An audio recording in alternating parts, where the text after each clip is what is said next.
The rain had stopped hours ago, but Sarah Mitchell still sat in her car outside the grocery store, tears streaming down her face as she stared at the envelope in her trembling hands.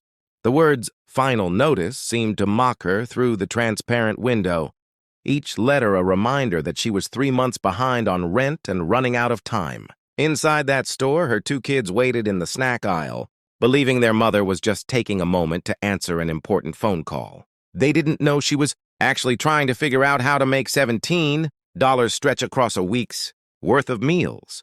She had never imagined her life would look like this.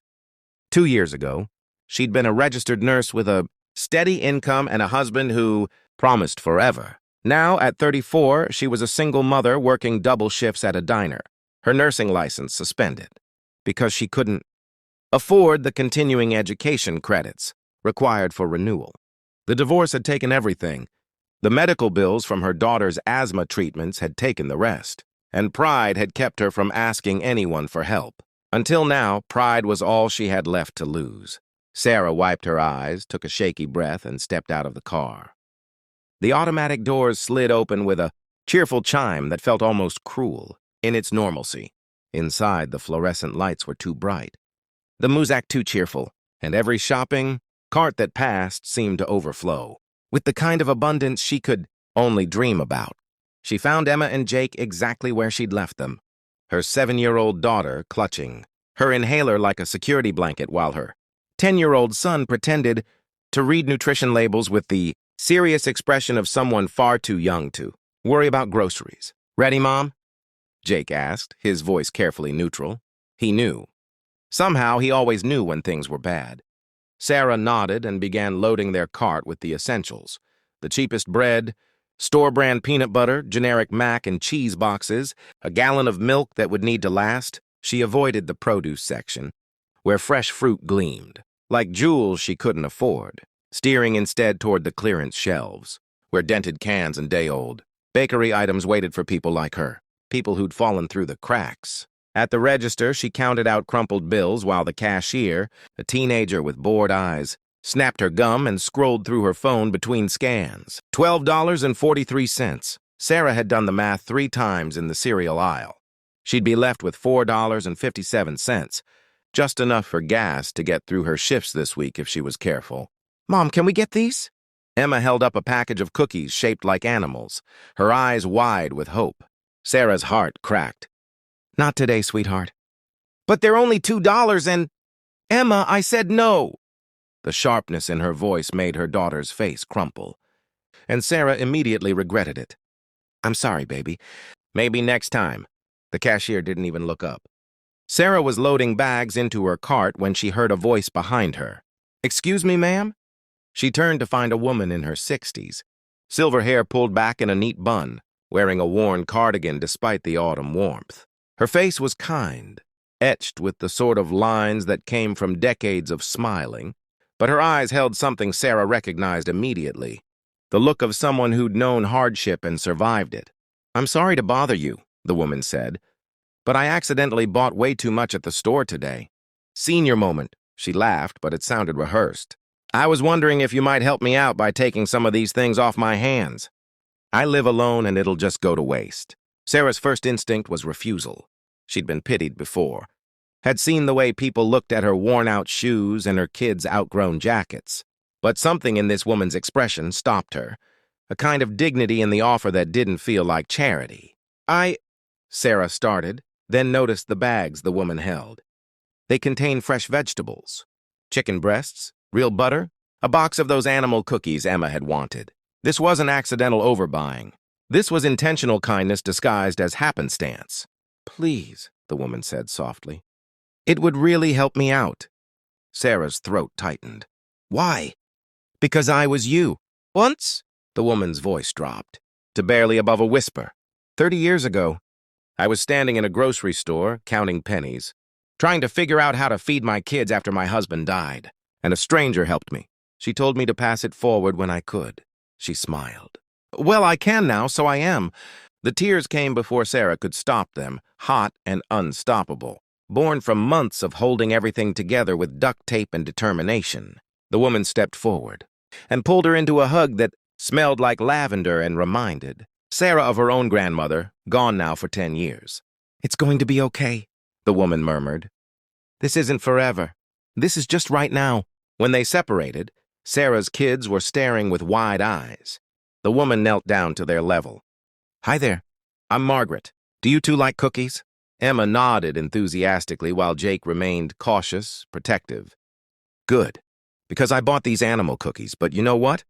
I don't have anyone to share them with. Would you be willing to help me out?" This time, when Emma looked at Sarah, her mother nodded through her tears. In the parking lot, Margaret helped load her extra groceries into Sarah's trunk. There was enough food for 2 weeks, maybe 3 if she was strategic, but more than the food, more than the practical help, was what Margaret said next. "There's a nursing refresher program at Community General Hospital. They offer scholarships for people getting back into the field. My neighbor runs it." She pressed a business card into Sarah's hand. "Call her.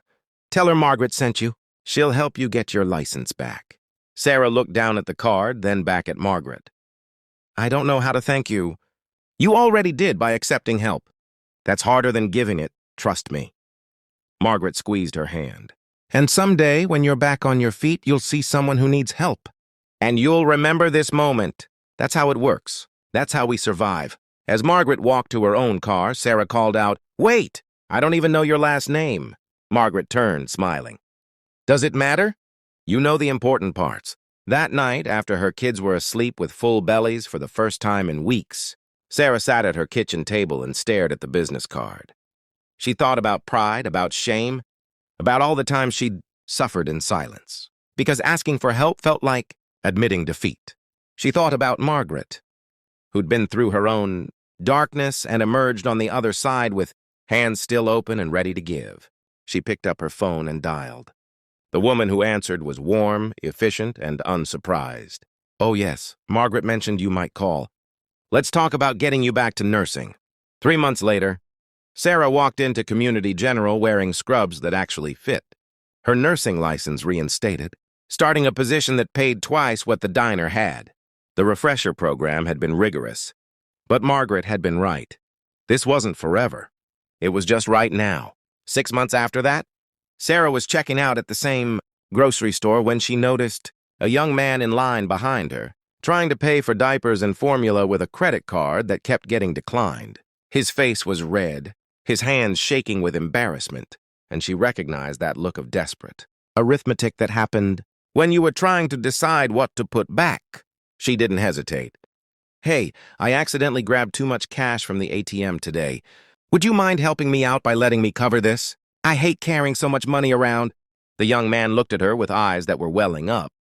I can't." "Sure you can. Pay it forward someday." Sarah smiled, thinking of Margaret, of kindness passed between strangers, like an eternal flame that refused to go out no matter how dark the world became. As she handed the cashier the money, Sarah felt something shift inside her chest. This was what survival looked like. Not just scraping by, but reaching back to pull others forward. Not just enduring, but ensuring that someone else might endure a little less, suffer a little shorter, hope a little longer. That night, tucking Emma into bed, her daughter asked, "Mom, why did you help that man today?" Sarah thought about it, about Margaret, about the countless small mercies that had carried her through her darkest season. "Because, baby, we're all just walking each other home.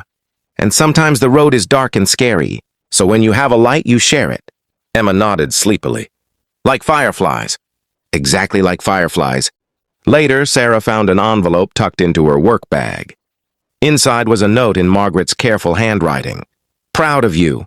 Keep shining. M," and a quote. "The purpose of life is not to be happy. It is to be useful, to be honorable, to be compassionate, to have it make some difference that you have lived and lived well." Sarah pinned it to her refrigerator, right next to Emma's drawings and Jake's honor roll certificate, and she promised herself that she would never forget what it felt like to be seen, to be helped, to be reminded that she mattered in a world that often suggested otherwise, because that's what Margaret had given her that day in the grocery store. Not just food or connections or opportunities, but something far more precious. She'd given her the knowledge that kindness was real, that humanity persisted even in hard times, and that sometimes the most profound act of courage was simply allowing yourself to be loved when you felt most unworthy of it. And now, standing in her small apartment with her healthy kids sleeping soundly in the next room, Sarah understood that this was what healing looked like. Not the absence of scars, but the willingness to show them. Not the erasure of hard times, but the grace to move through them without letting them erase you. She was still scared sometimes. Money was still tight, but she wasn't alone anymore. And that made all the difference.